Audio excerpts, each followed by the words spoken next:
Welcome to face. ఇవాళ మన guest deputy CM బట్టి విక్రమార్క గారు. తెలంగాణ ప్రభుత్వం ప్రతిష్టాత్మకంగా 2 లక్షల రుణమాఫీ చేసింది. అలాగే ఉద్యోగాల నియామకాల మీద కూడా కసరత్తు ఇప్పటికీ పూర్తి చేస్తూ వస్తుంది. ఇటన్ని విషయాల మీద మాట్లాడదాం. బట్టి గారు, తెలంగాణ ప్రభుత్వం రైతులకి ఒక శుభవార్త చెప్పింది. 2 లక్షల రుణమాఫీ, అందులో ₹1,00,000 ఈ నెల 18నే క్రెడిట్ చేయబోతుంది. రుణమాఫీ మీద మీ విజన్ ఏంటి? రైతులకు ₹2 లక్షల రుణమాఫీ చేస్తామని మా ప్రభుత్వం, మా పార్టీ అధికారంలో రాగానే. సో మాట తప్పని మడమ తిప్పని ప్రభుత్వంగా కాంగ్రెస్ పార్టీకి రాహుల్ గాంధీ గారు ఇచ్చిన మాట ప్రకారం, అలాగే రాష్ట్ర ముఖ్యమంత్రిగా బాధ్యతలు చేపట్టిన ఆనాటి పిసిసి ప్రెసిడెంట్ రేవంత్ రెడ్డి గారు, వారు కూడా చాలా స్పష్టంగా చెప్పారు. సరే, ఆర్థికపరమైనటువంటి ఇబ్బందులు అనేకం ఉన్నప్పటికీ, పూర్తిగా ఇబ్బందులు ఉన్నప్పటికి కూడా ఇచ్చిన మాట ప్రకారం మనం చేయాలి కాబట్టి ఆగస్టులో ఎట్టి పరిస్థితుల్లో రుణమాఫీ చేస్తామని పార్లమెంట్ ఎన్నికల కంటే ముందు చాలా స్పష్టంగా వారు కూడా చెప్పారు. సో ఈ మాటల్ని నిజం చేస్తూ, రాష్ట్ర ప్రజలకి, రైతాంగ సోదరులకు మేము ఇచ్చినటువంటి హామీని నిజం చేస్తూ త్వరలోనే, కొద్ది రోజుల్లోనే శుభవార్త వింటారు మీరు. సరే, తెలంగాణ ప్రభుత్వం చేస్తున్నటువంటి నిర్ణయాలు, మీరేమో మేము ఇచ్చినటువంటి ఎజెండాకి జనంకి ఏం కావాలో చేస్తామని చెప్తున్నారు. మీరు తీసుకున్నటువంటి నిర్ణయాలు తీసుకోవడమే వివాదాస్పదం అవుతుందా? మీరు నిర్ణయాలు తీసుకున్నాక వివాదాస్పదం చేస్తున్నారా?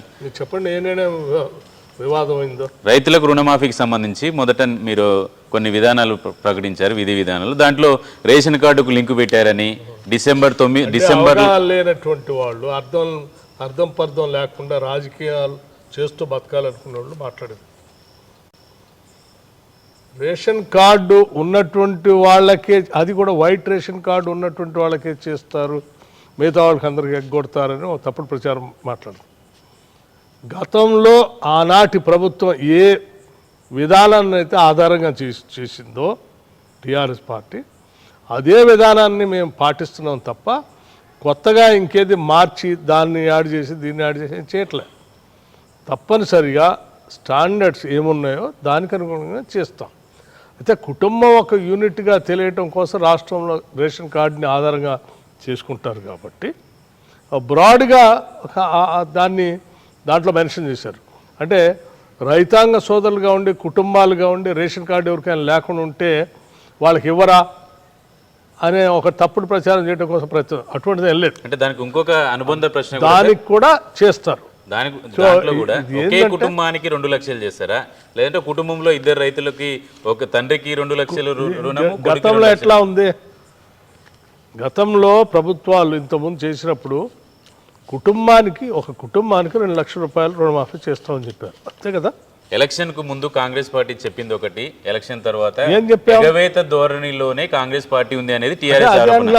కేవలం తప్పుడు మాటలతో ₹1,00,000 రుణమాఫీ చేస్తా అని చెప్పి 5 ఏళ్ళు రుణమాఫీ చేయకుండా పబ్బం గడిపినటువంటి రాజకీయ పార్టీ ఇలా అడగోలు మాటలు మాట్లాడుతూ ఉంది. సో మేము ఎన్నికల ముందు ఏం చెప్పామో ఇప్పుడు కూడా అదే చెప్తున్నాం, అట్లాగే చేస్తాం. వ్యవసాయ షార్ట్ టర్మ్ లోన్ తీసుకున్నటువంటి అన్ని కుటుంబాలకి 2 లక్షల వరకు రుణమాఫీ చేస్తాం. సరే, ఇప్పుడు ₹1,00,000 మొదటి విడతలో చేస్తారా, లేదంటే ₹1,00,000 లోన్ ఉన్నటువంటి వాళ్ళకి మాఫీ చేస్తారా? అవన్నీ ఎలా చేస్తామనేది కొద్ది రోజులను చూస్తారు. మొన్నటిదాకా ఎట్లా చేస్తారు, ఏడ తెస్తారు, ఏడుంది, ఇది చేయలే అని మాట్లాడారు. ఇప్పుడు చేయటం కోసం జీవో ఇష్యూ చేయడంలోనే ఎట్టడి చేస్తారు, ఇంత చేస్తారా, ఎల్లుండి చేస్తారా, సగం చేస్తారు, ఎందుకు చేస్తామని చెప్పాం. చేసి చూసుకుంటూ పోతూనే ఉంటాం, చూపిస్తాం. గతంలో మీరు సిఎల్పి లీడర్గా ఉన్నప్పుడు ఆ ప్రభుత్వం ₹4 లక్షల రుణాలని కూడా 4 విడతలుగా చేసిన నేపథ్యంలో ఆ ఇంట్రెస్ట్ చెల్లించాలి అనే డిమాండ్ను కూడా మీరు చేశారు. ఇప్పుడు టీఆర్ఎస్ కూడా మీరు సీఎం గారు ఒక కామెంట్ చేశారు, డిసెంబర్లో అధికారంలోకి రాగానే డిసెంబర్లో మాఫీ చేస్తామని. డిసెంబర్ పోయి 6 నెలలు అయింది కదా, ఈ 6 నెలలకు సంబంధించిన వడ్డీ కూడా మీరు భరించాలనే డిమాండ్ చాలా స్పష్టంగా చెప్తున్నాం. అసలు వడ్డీ 2 లక్షల వరకు ఎంత ఉంటే అంత చేసేస్తామని చేస్తాం. మీరు ఇచ్చిన ఆగస్టు 15 లోపు 2 లక్షల రుణాలు మాఫీ చేయబోతున్నారు. పూర్తిగా మేము ఇచ్చిన హామీ మేరకు మేము కట్ ఆఫ్ డేట్, ఆనాటి ప్రభుత్వం కట్ ఆఫ్ డేటు ఏం తీసుకుందో ఆనాటి నుంచి మేము ప్రమాణ స్వీకారం చేసే నాటి వరకు 2 లక్షలు ఎవరెవరికి ఉంటే వాళ్ళందరికీ చేసేస్తారు. ఉద్యోగాలకు సంబంధించిన అంశాల్లో మీరు ఉద్యోగాల నోటిఫికేషన్ వేస్తున్నారు, డిఎస్సి వేశారు, గ్రూప్ 2 పరీక్షలు పెట్టాలనుకున్నారు. కానీ దాని మీద వ్యతిరేకత, పరీక్షలు వాయిదా వేయాలని నినాదం, పరీక్షలు వాయిదా వేయాలని ఆర్టీసీ క్రాస్ రోడ్లో నిరసనలు, వీటిని ఎట్లా చూస్తుంది ప్రభుత్వం? మనం ఈ రాష్ట్రం తెచ్చుకున్నదే ఉద్యోగాల కోసం. ఉద్యోగాల కోసం రోడ్డు మీదకి ఎక్కి ధర్నాలు చేసి రకరకాల పోరాటాలు చేసినటువంటి చరిత్రను మనం తెలంగాణలో చూసాం. మేమేం మాటిచ్చి వచ్చామంటే రాష్ట్రం తెచ్చుకున్నదే నిరుద్యోగ యువకుల కోసం. మేము అధికారంలోకి వచ్చిన మరుక్షణం నుంచి ఉద్యోగాలు భర్తీ చేసుకుంటూ పోతూనే ఉంటాం, ఆపమని చెప్పాం. అలాగే మేము అధికారంలో రాగానే మొదటి 3 నెలల్లోనే 30,000 మందికి ఉద్యోగాల నియామక పత్రాలు వారికి ఇచ్చి పంపించాం. టీఆర్ఎస్ ప్రభుత్వం రాష్ట్ర విభజన జరిగిన తర్వాత 10 ఏళ్లలో ఏ ఒక్కసారి కూడా డిఎస్సిని నిర్వహించలేదు. సెప్టెంబర్ మాసం నుంచి, గత సంవత్సరం సెప్టెంబర్ మాసం నుంచి డిఎస్సి ఇచ్చారు. వాళ్ళకి తెలుసు నవంబర్ డిసెంబర్లో ఎలక్షన్స్ వస్తున్నాయి, వాళ్ళు పెట్టలేరు, మోడల్ కోడ్ ఆఫ్ కండక్ట్ వస్తుంది. అయినా కానీ కట్టితోడు చర్యగా ఇచ్చారు, వెళ్ళిపోయారు. అంటే ఆ సెప్టెంబర్, అక్టోబర్, నవంబర్, డిసెంబర్, జనవరి, ఫిబ్రవరి, మార్చ్, ఏప్రిల్, మే, జూన్, జూలై, అంటే ఎన్నైంది? 7 నెలలు అవుతా ఉంది. సరే, మేమేం చేసాం? వీళ్ళు నిరుద్యోగ యువకులను మోసం చేయడం కోసం కరెక్ట్గా ఎన్నికలు 10 ఏళ్ళు నోటిఫికేషన్ ఇవ్వకుండా ఎన్నికల ముందు నోటిఫికేషన్ ఇచ్చి వెళ్ళిపోయారు. మనం వాళ్ళకి న్యాయం చేయాలి, ఇప్పటికే 7 నెలలు అయింది, చాలా అన్యాయం అని చెప్పి కేవలం వాళ్ళు 5,000 మందికే అని నోటిఫికేషన్ ఇస్తే అట్లా కాదు, అసలు ఉద్యోగాలు ఎన్ని ఉన్నాయి అని చెప్పి టీచర్స్ సంబంధించి మీరు చాలా ఆశ్చర్యపోతారు, 19,000 మందికి పైబడి ప్రమోషన్స్ ఇచ్చారు టీచర్స్. అసలు ఎప్పుడు లేవు 10 ఏళ్ళ నుంచి. 19,000 మందికి ఒక్కటేసారి ఎటువంటి ఇబ్బంది లేకుండా ప్రమోషన్స్ ఇవ్వటమే కాకుండా 34,000 మంది టీచర్లను ఎటువంటి ఇబ్బంది లేకుండా ట్రాన్స్ఫర్స్ కూడా చేశాం. ఇవన్నీ చేసే ప్రక్రియలో ప్రభుత్వ పాఠశాలలో చదువుకుంటున్నటువంటి విద్యార్థులు, పేద మధ్యతరగతి కుటుంబాలకి సంబంధించినటువంటి వాళ్ళు, ఆ పాఠశాలలో టీచర్లు సంఖ్య దాదాపు 16,000 మంది దాకా ఉన్నట్టుగా తెలిసింది. మేమేం చేసాం? ఈ 5,000కి ఇంకో 6,000 మంది కూడా కలిపి 11,000 మందికి ఒకటేసారి డిఎస్సి నోటిఫికేషన్ ఇచ్చి మేము తొందరలోనే, అంటే డేట్స్ కూడా మేము ముందే అనౌన్స్ చేసాం. సార్, మీరేం 11,000 అని చెప్తున్నారు, వాళ్ళేమో 25,000 నోటిఫికేషన్ చేయండి, మీరు మెగా డిఎస్సి చేస్తాను, 11,000 మెగా డిఎస్సి. 11,000 మందికి ఒకటేసారి డిఎస్సి ఇచ్చేసాం. గతంలో 5,000 ఉంటే ఇంకో 6,000 కలిపి 11,000 మందికి నోటిఫికేషన్ ఇచ్చేస్తే ఎంతమంది అప్లై చేసుకున్నారు తెలుసండి? దాదాపు 2,79,000 మంది అప్లై చేసుకున్నారు. అప్లై చేసుకోవటం కాదు, వాళ్ళు అందరూ కూడా దాదాపు ఈ హాల్ టికెట్స్ డౌన్లోడ్ కూడా చేసుకొని వాళ్ళు ఈ నెలలన్నీ దాదాపు 6-7 నెలలు ప్రిపేర్ అయి ఉన్నారు. సో వెంటనే మనం గత ప్రభుత్వంలో ఏదో నోటిఫికేషన్ ఇచ్చి మోసం చేసి మళ్ళీ పోస్ట్పోన్ చేసుకుంటూ మళ్ళీ వదిలేసిపోవటం అది కరెక్ట్ కాదు. ఎగ్జామ్స్, డేట్స్, క్యాలెండర్ ప్రకటిస్తామని ముందే చెప్పాం. దాని ప్రకారం డేట్ ప్రకటించాం, ఎగ్జామ్స్ ముందు పోతా ఉన్నాం. సో ఇప్పుడు 11,000 మంది నిరుద్యోగ యువకులకి రేపొద్దున ఎగ్జామ్ రాసి వాళ్ళందరూ ఉద్యోగస్తులుగా మారాలనేది మా బలమైనటువంటి కోరిక. దాంతోపాటు ఇంకో మాట కూడా చెప్పాం. ఇప్పుడు మీరు అడిగారు 20,000 మంది ఒకటేసారి చేయడం. వాళ్ళు చాలామంది చెప్తున్నారు ఇంకా టైం సరిపోవట్లేదు మాకు, అప్పుడప్పుడు కొంచెం గ్యాప్ ఇస్తూ పరీక్షలు పెట్టండి అని. అందుకోసమే ఇంకో 5,000 అవసరమైతే ఇంకా కూడా అవసరమైతే ఇంకో 5,000 నుంచి 6,000 ఖాళీలు దొరుకుతాయి అనుకుంటా. ఆ 5,000 నుంచి 6,000 మంది ఖాళీలు ఏమైనా ఉంటే వాళ్ళకు కూడా ఇంకొక కొన్ని మాసాల తర్వాత, ఉదాహరణకి డిసెంబర్ కావచ్చు, జనవరిలో కావచ్చు, ఇంకో డిఎస్సి కూడా ఇచ్చి మళ్ళొకసారి అవకాశం కూడా ఇస్తాం.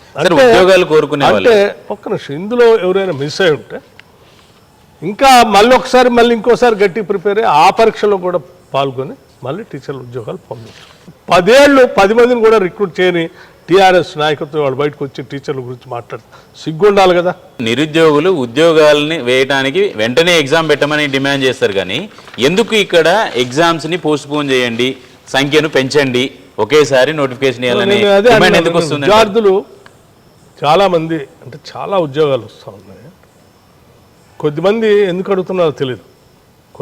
చాలామంది మేము చాలా నెలల నుంచి తయారై ఉన్నాం, 2 లక్షలు పైబడి మేము హాల్ టికెట్స్ కూడా డౌన్లోడ్ చేసుకున్నాం, ఎటువంటి నోటిఫికేషన్ పోస్ట్పోన్ చేయొద్దు, ఉద్యోగాలు పోస్ట్పోన్ చేయొద్దు, మేము నష్టపోతామని చెప్పేవాళ్ళు కూడా ఉన్నారు. మరి కొద్దిమంది పోస్ట్పోన్ చేయమని కొద్దిమంది అడుగుతూ ఉన్నారు. ఎందుకు అడుగుతున్నారో నాకు తెలియదు కానీ బట్ వాళ్ళందరి భవిష్యత్తు గురించి ఆలోచన చేసేటువంటి ప్రభుత్వంగా వాళ్ళకు కూడా నేను విజ్ఞప్తి చేస్తూ ఉన్నాను. మీరు పోస్ట్పోన్ చేసుకుంటూ మీ జీవితాల్ని ఇంకా ఉద్యోగాలు పొందకుండా ఆలస్యం చేసుకునే ప్రక్రియ పక్కన పెట్టి వచ్చే ప్రతి ఎగ్జామ్ని మీరు రాయండి. ఎక్కడో దగ్గర ఉద్యోగం వచ్చేస్తుంది మీకు. సో ఆ వచ్చే అవకాశాలను పొందాలని, మీరు ఉద్యోగాల్లో స్థిరపడాలని, ఆ స్థిరత్వంతో మీ కుటుంబాలు బాగుపడాలని, మీ భవిష్యత్తు బాగుండాలని మేము బలంగా కోరుకుంటున్నాం. అందుకే మాకేముంది, పోస్ట్పోన్ చేస్తే ఇంకో 20,000 ఉద్యోగాలు ఇంకో 10 రోజులు ఆగుతాయి. ఆగితే రాష్ట్ర ప్రభుత్వ ఖజానాకి భారం తగ్గుతుంది. ప్రభుత్వం పైన భారం పడుతున్నప్పుడు కూడా పేద విద్యార్థులకి చదువు చెప్పే టీచర్లు రావాలి, నిరుద్యోగ యువకులు ఉద్యోగాలు కూడా పొందాలనేటువంటి ఆశతోనే మా మీద భారం పడుతున్నాం. మేము ఉద్యోగాలు చేయాలనుకుంటున్నాం. ఇది ఒకటేనా? మేము వచ్చిన తర్వాత ఎన్ని ఉద్యోగాలు చేస్తున్నాం ఒకసారి ఆలోచించాలి. ఉదాహరణకి గ్రూప్ 1కి సంబంధించి మీరు గతంలో ఒక్క నోటిఫికేషన్ కూడా ఇవ్వలేదండి. గ్రూప్ 1కి సంబంధించి మేము ఈసారి గ్రూప్ 1 పరీక్షలకు నోటిఫికేషన్ ఇచ్చాం. 724 పోస్టులు ఆల్రెడీ కొన్ని వాటి ద్వారా రిక్రూట్ చేసి కంప్లీట్ చేసి. ఉదాహరణకి హార్టికల్చర్ ఆఫీసర్స్ 10 ఏళ్ళు ఈ ప్రభుత్వంలో హార్టికల్చర్ గురించి పట్టించుకోలేదండి. వ్యవసాయం 19 పోస్టులు ఆల్రెడీ మేము రిక్రూట్ కూడా చేసేసాం. సెలక్షన్ కంప్లీట్ అయిపోయింది. యూనిట్ లిస్ట్ కూడా డిపార్ట్మెంట్ కూడా పంపించాం. అట్లాగే డ్రగ్ ఇన్స్పెక్టర్స్ 18 మంది ఈ పబ్లిక్ సర్వీస్ కమిషన్ ద్వారా రిక్రూట్ చేసింది. అట్లాగే ఫిజియోథెరపిస్టులు 48 మంది, ప్రిన్సిపల్స్ ఇన్ రెసిడెన్షియల్ స్కూల్స్ 9 మంది, స్కూల్ అసిస్టెంట్స్ ఇంకో 12 మంది, అసిస్టెంట్ స్టాటిస్టికల్ ఆఫీసర్స్ ఇంకో 13 మంది, అసిస్టెంట్ ఎగ్జిక్యూటివ్ ఇంజనీర్స్ 95 మంది, assistant executive engineers mechanical, agriculture వాళ్ళు 95 మంది, మెకానికల్కి సంబంధించి 96 మంది, అసిస్టెంట్ ఎగ్జిక్యూటివ్ ఇంజనీర్స్ ఎలక్ట్రికల్కి సంబంధించి 163 మంది, gazetted post in ground water department 30 మంది, assistant accounts officers, JAO, senior auditors, municipal administration డిపార్ట్మెంట్కి సంబంధించి 76 మంది, అగ్రికల్చర్ ఆఫీసర్స్ వచ్చి 148 మంది. మొత్తం 724 మంది ఉద్యోగాలు ఈ వేరియస్ డిపార్ట్మెంట్స్లో పబ్లిక్ సర్వీస్ కమిషన్ నుంచి కండక్ట్ చేయటం, రిక్రూట్మెంట్ అయిపోవటం, లిస్ట్ డిపార్ట్మెంట్స్ కూడా. మీకు ఎగ్జామ్స్ విషయంలో ఇది కాకుండా ఇంకా ప్రోగ్రెస్లో కొన్ని ఉన్నాయి. ప్రాసెస్లో ఆల్రెడీ నోటిఫికేషన్ ఇచ్చి అప్లై చేసుకొని ప్రాసెస్లో ఉన్నాయి. నేను చెప్తాను. ఉదాహరణకి recruitment group 4 which are already in the process 8,180 మంది గ్రూప్ 4కి సంబంధించి ఆల్రెడీ ప్రోగ్రెస్లో ఉంది. అంటే అప్లై చేసుకున్నారు, రిక్రూట్మెంట్ నడుస్తాం. అసిస్టెంట్ ఎగ్జిక్యూటివ్ ఇంజనీర్స్ నా చెప్పినవి కాకుండా సివిల్కి సంబంధించి 1,180 మంది ఇంజనీర్లకు సంబంధించి అవి కూడా సర్టిఫికేట్ వెరిఫికేషన్ కూడా కంప్లీట్ అయిపోయింది. ఇక లైబ్రేరియన్స్ ఇంకో 71 మంది, అసిస్టెంట్ మోటార్ వెహికల్స్ ఇన్స్పెక్టర్స్ సంబంధించి 113 మంది, టౌన్ ప్లానింగ్ బిల్డింగ్ ఓవర్సీస్ చేసేటువంటి వాళ్ళు 175 మందిని, పాలిటెక్నిక్ లెక్చరర్స్ని 247 మందిని, వెటర్నరీ అసిస్టెంట్ సర్జన్స్ని 185 మందిని, అసిస్టెంట్ ఇంజనీర్స్ 737 మందిని, జూనియర్ లెక్చరర్స్ 1,392 మందిని. అట్లాగే ఇవి కాకుండా గురుకులాల్లో పీఈటీకి సంబంధించి 616 మంది, మెడికల్ ల్యాబ్ టెక్నీషియన్ సంబంధించి 325 మంది, మొత్తం 13,321 పోస్టులు ఆల్రెడీ పబ్లిక్ సర్వీస్ కమిషన్ నుంచి ఎగ్జామ్స్ కండక్ట్ చేయటం ప్రాసెస్లో ఉన్నాయి. అంటే డిఎస్సి ద్వారా ఇచ్చినటువంటి 11,000 మంది, అంతకుముందు ఇచ్చినటువంటి 30,000 మంది, ఈయో 13,000 మంది, ఇవన్నీ కూడా మేము రాగానే, అంటే మధ్యలో మేము వచ్చింది 6-7 నెలలు అవుతుంది. అందులో 3 నెలలు మోడల్ కోడ్ ఆఫ్ కండక్ట్తోనే పోయింది. ఆ 4 నెలల్లోనే ఇవన్నీ చేస్తూ ఉన్నాం. బట్ గారు ఇప్పుడు ఎగ్జామ్స్ వాయిదా వేసే అంశంలో వీటితో పాటు గ్రూప్ 1 సంబంధించి గ్రూప్ 1 10 ఏళ్ళు వాళ్ళు రిక్రూట్ చేయలేదు కదండి.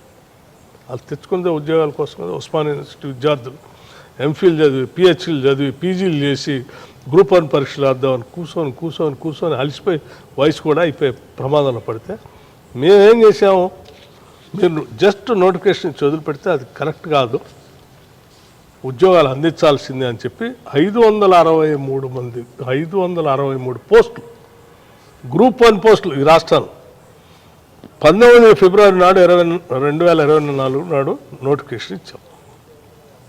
ఇచ్చి 9/6/2024 నాడు ఎగ్జామ్ కూడా కండక్ట్ చేశాం. ఈ ఎగ్జామ్ కండక్ట్ చేసిన దానికి మీరు ఒకసారి ఊహించండి, ఈ రాష్ట్రంలో ఎంతమంది నిరుద్యోగ యువతి యువకులు ఉద్యోగాల కోసం ఎదురు చూస్తున్నారు. 563 పోస్టులు ఉంటే 4,03,645 మంది అప్లై చేసుకున్నారు. See the demand for the employment. ఇక గ్రూప్ టూ సంబంధించి కూడా మీరు ఒకసారి ఆలోచన చేయండి.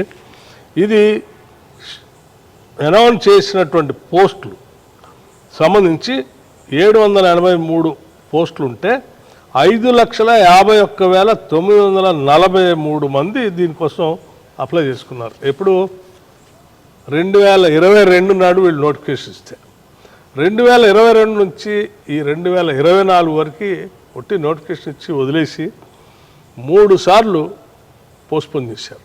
అంటే ఎగ్జామ్ కండక్ట్ చేయలేవాళ్ళు. అంటే వాళ్ళ ఉద్దేశం ఏంటంటే గ్రూప్ 1 నోటిఫికేషన్ ఇచ్చారు, పేపర్ లీక్ చేసి ఖతం చేశారు. గ్రూప్ 2 నోటిఫికేషన్ ఇచ్చారు, 3 సార్లు పోస్ట్పోన్ చేశారు, 10 ఏళ్ళలో రిక్రూట్ చేయాలి. డిఎస్సి అసలు పిల్లలే. మేము ఏం చేయాలా, తెచ్చుకున్నది రాష్ట్ర ఉద్యోగాల కోసం ఎమ్మటే మేము ఆలోచన చేసి నథింగ్ డూయింగ్, మనం పిలవాల్సిందే అని చెప్పి గ్రూప్ 2 ఎగ్జామ్స్కి 7/8/2024 8/8/2024కి డేట్స్ ఇచ్చి అనౌన్స్ చేసేసాం ఎగ్జామ్స్ కండక్ట్ చేయడానికి. పాపం ఇంతమంది అప్లై చేసుకుని ఉన్నారు. అట్లాగే గ్రూప్ 3 కూడా దానికి కూడా ఎట్లా నోటిఫికేషన్ ఇచ్చారు, దానికైనా కండక్ట్ చేశారా, అది చేయలే. ఆడ పోస్టులు 1,388 పోస్టులు ఉంటే 5,36,477 మంది అప్లై చేసుకున్నారు. అప్లై చేసుకుంటే మరి ఏమైనా ఎగ్జామ్ కండక్ట్ చేశారా అంటే చేయలే, దాన్ని కూడా వదిలేశారు. మేము చాలా సీరియస్గా గ్రూప్ 3 ఎగ్జామ్స్ కూడా కండక్ట్ చేసి ఈ పోస్టులన్నింటినీ 1,388 పోస్టులు కంప్లీట్గా రిక్రూట్ చేయాలనే ఆలోచనతోనే 17/11/2024 18/11/2024 group 3 exams are scheduled on these dates. నేను చెప్పిన డేట్స్ అంటే మేము గ్రూప్ 1 ప్రిలిమినరీ కండక్ట్ చేసాం, మెయిన్స్కి డేట్ ఇచ్చాం, గ్రూప్ 2కి డేట్స్ ఇచ్చాం, గ్రూప్ 3కి కూడా డేట్ ఇచ్చాం. ఇవి ఇస్తూనే నేను పబ్లిక్ సర్వీస్ కమిషన్ నుంచి ఎన్ని ఉద్యోగాలు రిక్రూట్ చేసాం అవి చెప్పాం. దానికంటే ముందు 30,000 మంది రిక్రూట్ ఉద్యోగాలు నియామక పత్రాలు కూడా. దాంతోపాటు 11,000 మందికి టీచర్స్ డిఎస్సి ఇచ్చాం. మళ్ళీ డిసెంబర్ కల్లా ఇంకో 5,000 మందికి ఇస్తాం. ఉద్యోగాలన్నీ సార్, మీరు ఎలక్షన్ ఉద్యోగాలన్నీ కూడా ఈ రిక్రూట్మెంట్ జరుగుతూ ఉంటేనే పాపం నిరుద్యోగ యువతి యువకులు 10 ఏళ్ల పైబడి ఆడ తల్లిదండ్రులు వీళ్ళు వయసు అయిపోతుంది, ఒక పక్కన ఉద్యోగాలు రావట్లేదు, వాళ్ళు స్థిరపడాలి. ఈ ప్రభుత్వం మేమంతా వాళ్ళ గురించి ఆలోచన చేస్తాం. సార్, ఎలక్షన్ అప్పుడు మీరు ఒక మాట చెప్పారు, అధికారంలోకి వచ్చిన ఏడాదిలో 2 లక్షల ఉద్యోగాలు ఇస్తాము అని చెప్పేసి చెప్తా ఉన్నాం కదా. ఆ ఉద్యోగాలన్నీ రిక్రూట్ చేయాలంటే మేము ఎంత స్పీడ్ చేయాలో అంత స్పీడ్ ముందు ఉరకాల. ఆ ఉరికే కార్యక్రమంలోనే ఇవన్నీ చేస్తూ ఉన్నాం. ఇట్లా చేస్తూ ఉంటే పనికిమాలినోడు అసలు 10 ఏళ్ళు కూడా ఏం ఉద్యోగాలు కండక్ట్ చేయడం బయటకు వచ్చి వద్దు పోస్ట్పోన్ చేయండి అంటే మేము ఎట్లా చేసాం మీరు కూడా అట్లే ఉండండి అని కోరిక వాడదు. అట్లా చేయం. ఎంత స్పీడ్ చేయాలో అంత స్పీడ్ చేసుకుంటూ పోతూనే ఉంటారు. 2 లక్షల కంటే ఎక్కువ ఇస్తే మీకు ఏమైనా ఇబ్బందా? ఎన్ని ఖాళీలు ఉంటాయో అన్ని పూర్తి చేస్తూనే ఉంటాం, ఇంకా క్రియేట్ చేస్తాం ఉద్యోగాలు. ఈ రాష్ట్రంలో not only government employment, even otherwise also చదువుకున్న ప్రతి బిడ్డకి ఉద్యోగం వచ్చే స్థాయి వరకు మేము పరిస్థితులు కల్పిస్తాం. సార్, ఇప్పుడు డిఎస్సి గ్రూప్ 2 వెంటనే నిర్వహించడం వల్ల ఇబ్బంది అవుతుంది, దాన్ని వాయిదా వేయాలన్నటువంటి సూచన కూడా మీ దగ్గరికి వచ్చింది. దాని మీద ఏమైనా ఆలోచన చేస్తారు? మీ ఇప్పటికే చెప్పాను, డిఎస్సి 7 నెలలు అవుతుంది. చాలామంది కొన్ని నెలలుగా, ఎందుకంటే నేను ప్రత్యక్షంగా గ్రామాల్లో చూశాను, తల్లిదండ్రులు కూలీనాలు చేసుకొని డబ్బులు ఇచ్చి ఇక్కడికి వచ్చి కోచింగ్ సెంటర్స్లో పెట్టి చదివిస్తూ ఉంటే నెల ఆ కోచింగ్ సెంటర్లు కట్టే డబ్బు తడిసి మోపిడై తల్లిదండ్రులు భరించలేక వీళ్ళేడ రూమ్ తీసుకొని ఉండలేక తినక రోజులు అనేక రకాలుగా ఇబ్బంది పడుతున్న పేద విద్యార్థులు చాలామంది చూసాం. తొందరగా ఉద్యోగాలు కండక్ట్ చేస్తే కొద్దిమందికి ఉద్యోగాలు వస్తూ ఉంటాయి, ఓదాని తర్వాత ఒకటి. అలా సెటిల్ అవుతూ ఉంటే మిగతా వాళ్ళంతా మనం రిక్రూట్ చేసుకుంటూ పోవచ్చు. ఆ పనిలోనే ఉన్నాం. సో ఈ ఉద్యోగాలన్నీ వాళ్ళ కోసమే. భారం ప్రభుత్వం వాళ్ళు అడిగినట్టుగా, ప్రతిపక్షాలు అడిగినట్టుగా పోస్ట్పోన్ చేస్తే 5 నెలలు 6 నెలలు పోస్ట్పోన్ చేస్తాం. 5 నెలలు 6 నెలలు జీతాలు ఇవ్వాల్సిన అవసరం ఉండదు కదా ప్రభుత్వానికి. బట్ ఎందుకు చేస్తాం? ప్రతిపక్షం మీ మీద 2 రకాల ఎత్తుగడలు చేసింది. ఒకటి ఉద్యోగాలు పోస్ట్ పోన్ చేయమంటారు, 2 లక్షల ఉద్యోగాలు భర్తీ చేయాలని చెప్పమంటారు. అంతే. అటు వాళ్ళు అది 4 ఎటైనా మాట్లాడతారు కదా. ఒక పక్కనేమో 2 లక్షలు తొందర చేయండి అంటాడు, ఇంకో పక్కన పోస్ట్పోన్ చేయండి. సో ఈ అడ్డగోలు మాటలు ఆపేసి మేము చేయలేకపోయాం, కనీసం వాళ్ళేం చేస్తూ ఉన్నారు, సహకరిద్దామనేటువంటి ఆలోచనతో ముందుకు పోవాలి. నేను విద్యార్థులందరికీ కూడా నేను ఒకటే విజ్ఞప్తి చేసేది, ఈ ప్రభుత్వం ప్రజాప్రభుత్వం, మనందరి ప్రభుత్వం, మీ ప్రభుత్వం. ఇది మీకోసమే ఆలోచన చేసి అడుగులు ముందుకు తీసుకొని పోతున్నాం. మీరందరూ మంచిగా ఉద్యోగాలు స్థిరపడాలని నేను మనస్ఫూర్తిగా కోరుకుంటున్నాను. మా రాష్ట్ర ముఖ్యమంత్రి రేవంత్ రెడ్డి గారి దగ్గర నుంచి మొదలు పెడితే మంత్రి మండలిలో ఉన్నటువంటి సభ్యులందరూ, ఇందిరమ్మ రాజ్యం తీసుకొచ్చిన ప్రతి వాళ్ళు కోరుకునేది ఒకటే, రాష్ట్రంలో నిరుద్యోగ యువకులకు పెద్ద ఎత్తున ఉద్యోగ అవకాశాలు ఇవ్వాలని. సుప్రీంకోర్టులో విద్యుత్ కొనుగోలుకు సంబంధించి మీరు వేసినటువంటి జ్యుడిషియల్ విచారణకు సంబంధించి జడ్జిని మార్చండి, చైర్మన్ని మార్చండి అని చెప్పింది. కొత్త జడ్జి నియమించండి, కొత్తగా ఫ్రెష్ అప్ చేయమని. ఇది ప్రభుత్వానికి చెంపపెట్టు అని టీఆర్ఎస్ అంటుంది. దీన్ని ఎట్లా చూస్తుంది? కొత్త చైర్మన్ ఎవరు అపాయింట్ చేయబోతున్నారు? నాకు తెలిసి పెద్ద మనిషి ఆయన సుప్రీంకోర్టును అనుకుంటా అప్రోచ్ అయింది. నా మీద అసలు కమిషనే వద్దు, కమిషన్ తీసేసేయండి, మేము అన్నీ సక్రమంగా చేసామని ఒక పిటిషన్ వేసినట్టుంది. దాని మీద ఆడు వాదించినట్టుంది. కానీ అక్కడ ఉన్నటువంటి, సరే నేను పూర్తిగా చదవలేదు, బయటకు వచ్చినటువంటి సమాచారం ప్రకారం నాకు అర్థమని చెప్తాను. ఆడున్నటువంటి న్యాయస్థానంలో ఉన్న పెద్ద మనుషులు కమిషన్ వద్దంటే ఎట్లా, కమిషన్ జరగాల్సిందే, ఎంక్వైరీ జరగాల్సిందే, ఎంక్వైరీ జరిగిన ఇంత పెద్ద కార్యక్రమం ఇది, ఇందులో దాదాపు 1,00,000 కోట్ల దాకా ఇంట్లో ఉంది, విచారణ జరగాల్సిందే అని ప్రైమా ఫేస్గా దీని మీద ముందుకు పోవాల్సిందే అని చెప్తూ, అంతకీ నీకేమైనా ఇబ్బంది ఉంటే జడ్జినైనా మారుస్తాం కానీ ఎంక్వైరీ మాత్రం కంపల్సరీ జరగాల్సిందే అని ఇప్పుడు ఆ సుప్రీంకోర్టు కూడా కంపల్సరీ ఎంక్వైరీ జరగాలి. నువ్వు అడిగితే కూడా అదే చెప్పింది, కంపల్సరీ ఎంక్వైరీ జరగాలి. దీన్ని బట్టి అర్థమవుతుంది కదా, ఇంకా ఎందుకు మాట్లాడటం. మీరు అసెంబ్లీలో ఒక టీఆర్ఎస్ నేతల ఆందోళన చూస్తుంటారు. ప్రోటోకాల్ విషయంలో అసలు గెలిచినటువంటి వాళ్ళని కాకుండా ఓడిపోయినటువంటి వాళ్ళకు ప్రయారిటీ ఇస్తున్నారు, ఓడిపోయినటువంటి వాళ్ళకు ప్రోటోకాల్ ఇస్తున్నారు. వాళ్ళ నాయకత్వం కూడా ఆ మాటలు మాట్లాడితే దొంగ అని అరిచినట్టుగా ఉంటుంది, దెయ్యాలు వేదాలు ఒల్లిస్తున్నట్టుగా ఉంటుంది. 10 ఏళ్ళు ఏ ప్రోటోకాల్ గురించి మాట్లాడలేదే వాళ్ళు.